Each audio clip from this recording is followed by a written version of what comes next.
के छप्पन शाही से زیارت کړي راغلي ملګرو د ټولو کې اول ستاسو ډېر زیات مشکور یم چې تاسو په دې ګڼ تنګ وخت کې دلته کې راغلئ او په پارټۍ کې شمولیت اختیار کړو مشر باندې د اعتماد اظهار وکړو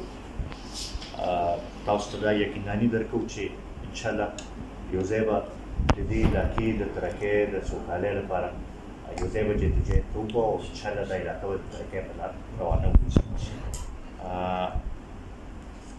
ما نه مخکې جاوید خان هم خبره وکړه او موږ بنیادي طور باندې وګورو زموږ علاقه ډېره پسمانده علاقه خو که دې کې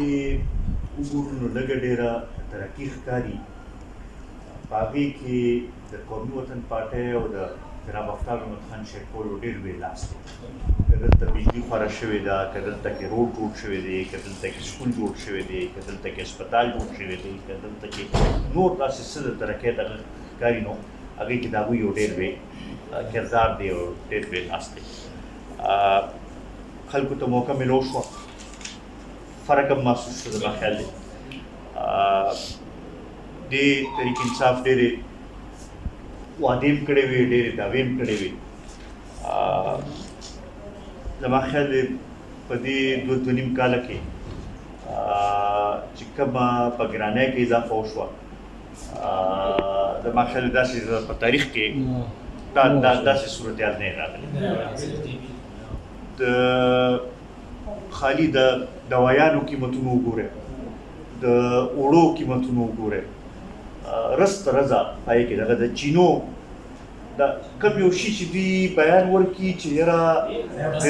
دې نوټس واخیستلو او دا د دې قیمتونه موږ لاندې راولو نو بس دویمه ورځ د هغې بیا داسې د هغې چې بس اړو بیا پته نه لګي چې د هغې څه دغه جوړېږي. عجیبه خبره دا ده بله ورځ په قومي اسمبلی کې وفاقي وزیر چې دی هغه دا وایي چې یاره دا ډېره عجیبه خبره ده چې د وړو قیمت زیاتېږي لګوي موږ پرې نه پوهېږو. وایي دا خو ستاسو دغه دی کار دی، تاسو به پالیسي جوړوئ، تاسو به دغه کوئ چې خلکو ته د یو ریټ باندې دغه میلو شي او د هغې خبرو نه پس ته که ګورئ نو نور هم اضافه پکې وړو په قیمت کې دغه وشوه. دغه شانتې د 1 کروڑ نوکرو خبره دوی کړې وه. اوس معاشي ماهرین دا وایي چې په دې دوه نیم کاله کې 1.5 کروڑ یا 1 کروڑ 30 لکه خلک چې دي تقریبا بېروزګاره شو او دا به لا نور هم د دې دغه کېږي دا کوم حالات چې روان دي او دا کوم دغه چې دی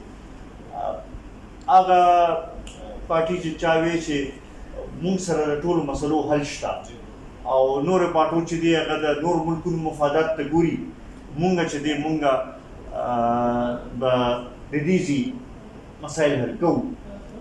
نن زمونږ که وزارت خزانه ده او معاشي پالیسي چې ده هغه یو داسې کس په لاس کې ده چې هغه پرونه خپل اساسي چې ډیکلیر کړي دي